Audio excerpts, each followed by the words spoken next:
আসসালামু আলাইকুম ওয়া রাহমাতুল্লাহি ওয়া বারাকাতুহু। আশা করি আপনারা সবাই ভালো আছেন। আজকের দেখাবো বরগুনা জেলার আবহাওয়া। আমরা তো ছিলাম সেই মেহেদি ভাই। আমি ঢাকা থেকে আসার পর থেকেই আমি মেহেদি ভাইয়ের বাসায় থাকা। দেখুন বিদ্যুৎ চমকাচ্ছে। আমি মনে হয় মুহূর্তটা দেখাতে পারিনি। দেখুন তা যা বলতেছিলাম, মেহেদি ভাইয়ের বাসায় আমার থাকা খাওয়া। ভাই কিন্তু আমাকে অনেক সাপোর্ট করতেছেন। আমি আসছি বরগুনা জেলাটা ঘোরার জন্য। আমরা ধীরে ধীরে দেখব বরগুনা জেলায় কি অবস্থা, কীরকম ঘোরার জায়গা। ভাই আমাদের বলছে যে দেখাবেন। আর বরগুনার যে আবহাওয়াটা আমাদের খুবই ভালো লাগছে। দেখুন চারপাশটা একটু দেখুন, আকাশ দেখুন কালো হয়ে আসছে। কারণ এই জেলাটি বা এগুলো হচ্ছে গ্রাম। ওই দেখুন দূরের গ্রামগুলো কি সুন্দর, সবুজ শ্যামল মাঠ। এই জেলাটি আমার কাছে কিন্তু খুবই ভালো লাগছে। এখানে আমরা যে ঢাকায় কিন্তু বৃষ্টি তেমন একটা হয়ই না বললে চলে, কিন্তু এদিকে নদী অঞ্চল, এদিকে দেখুন বিদ্যুৎ চমকাচ্ছে। আর অনেক গাছপালা থাকায় এইসব এলাকায় কিন্তু খুব বৃষ্টি হয়ে থাকে। হ্যাঁ ভাই, এই যে দেখুন ভাই কিছু বলছেন, এই যে এইগুলো তাই। হ্যাঁ ভাই, এখানে কিন্তু ওই যে শম্ভু, যে আপনার কি উনি কি ছিল, ওই এমপি ছিলেন, তার কিন্তু একটি প্লট, এই যে বরগুনার যে শম্ভু এমপি তার একটি প্লট এখানে। হ্যাঁ দেখতে পাচ্ছেন আপনারা বিদ্যুৎ চমকাচ্ছে। আর এটা হচ্ছে মেন রোড। এখান দিয়ে আমরা কিন্তু নতুন বাস স্ট্যান্ড যাওয়া যায়। এদিকে আমি দেখাচ্ছি। আর দমকা হাওয়া বসছে, খুবই ভালো লাগছে। আমরা যে এসির ভিতর থাকি তার চেয়ে মনে হয় যেন শরীর ঠান্ডা করে দেয়। আমরা তো মনে হয় ঢাকা এরকম বাতাস পাই না। এই হচ্ছে মেন রোড। দেখুন রাস্তাটা কি সরু মনে হয়, খুবই সুন্দর রাস্তাটা। কিন্তু ওই অনেক দূরে গেছে, ওই দেখুন ওই যে অনেক গাছপালা এবং বসতি বিল্ডিং রয়েছে।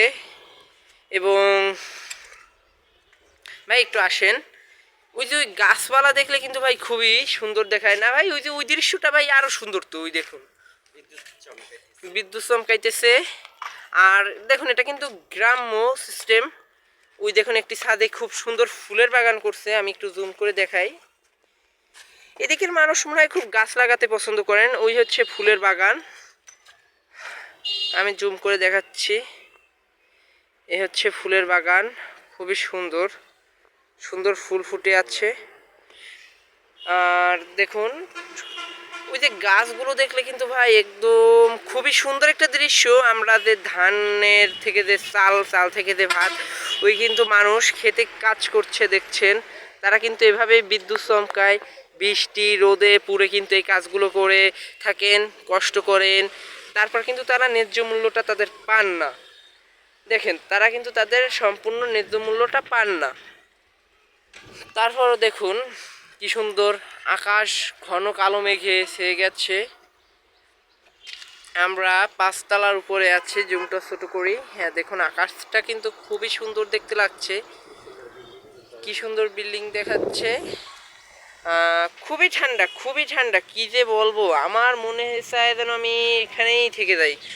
আমার ইচ্ছে আছে এইসব জায়গায় একটি বাসা মানে বিল্ডিং তৈরি করার। আমি একটা ছোটোখাটো কুটি তৈরি করতে চাই। আমার ইচ্ছে করে খুব ওই যে কোলার মাঝে এই জায়গাটুকুতে একটা বিল্ডিং করে একটি ছোট কুটির একটি ঘর করে একটি সুইমিং পুল সিস্টেম করে এইসব জায়গায় আমার থেকে যেতে মনে চাই। ইনশাল্লাহ যদি আল্লাহ রিজিকে রাখেন, কপালে থাকে, তাহলে আমি করব। মেহেদি ভাই কিছু বলেন দর্শকদেরকে যে এই আবহাওয়া এটা কি সবসময় হয়ে থাকে এরকম? বেশিরভাগ সবসময় বলতে বেশি কি এরকম হয়? সবসময় থাকে না, প্রচণ্ড রোদ ছিল, হঠাৎ বাতাস, ছাদে আসছি, অনেক ভালো লাগছে। আপনাকে অসংখ্য ধন্যবাদ। ও আচ্ছা, ধন্যবাদ ভাই। আজ এই পর্যন্তই। দেখুন কাক এসে পড়ছে, ওরা বৃষ্টির ভিতর না, শালিক পাখি ওরাও কিন্তু খুব আনন্দ করছে। বৃষ্টি ঠান্ডা, কিন্তু অনেক পাখির হয় কি বৃষ্টিতে বাসা পড়ে যায়, অনেক সময় ওরা এরকম ছুটাছুটি করে। আর আজকের এই পর্যন্ত, সকলকে ধন্যবাদ। আর আমার চ্যানেলটিকে আপনারা সাবস্ক্রাইব করে লাইক দিয়ে পাশে বেল আইকনটি অল যেখানে লেখা ওইটি বেল আইকনটি অন করে দিবেন। সুস্থ থাকবেন, ভালো থাকবেন। ও আর একটা কথা মনে পড়লো, মেহেদি ভাই আজকে আমাকে তাদের এই পাশে কোন বাসা দিয়ে যেন কটা লেবু এনে দিয়েছে। আমরা এটা এখন খাবো। লেবুগুলো দেখেন একদম গাছে পাড়া লেবু, প্রাকৃতিক। এরকম আমরা ঢাকা শহরে পাই না। ঢাকা তো এক একটা লেবুই মনে হয় 10 টাকা 20 টাকা এরকম। আর এদিকে তাদের সচরাচর পাওয়া যায়, কিনতে পাওয়া যায় 10 টাকা 20 টাকা এরকম। আর ভাই এদিকে কত 5 টাকা মনে হয়, তাও অত না, না ভাই? জি জি। আপনারা কি এরকম প্রাকৃতিক ফল পান সবসময় এদিক পাওয়া যায়? সময় পাই গ্রামের। হ্যাঁ ভাই, রাখুন এটা। আপনার 15 থেকে 20 টাকা আলু এরকম এরকম। অনেক সময় আরো কমও মনে হয়। কম হয় শাকসবজি। এদিকে ভাই কেমন তাজা ফল সবজি টবজি পাওয়া যায়, দেখা গেছে মাছ মাংস সবকিছুই তাজা। আচ্ছা, আপনাদের ধন্যবাদ মেহেদি ভাইকেও। আর দেখা হবে পরবর্তী কোনো এক ভিডিওতে।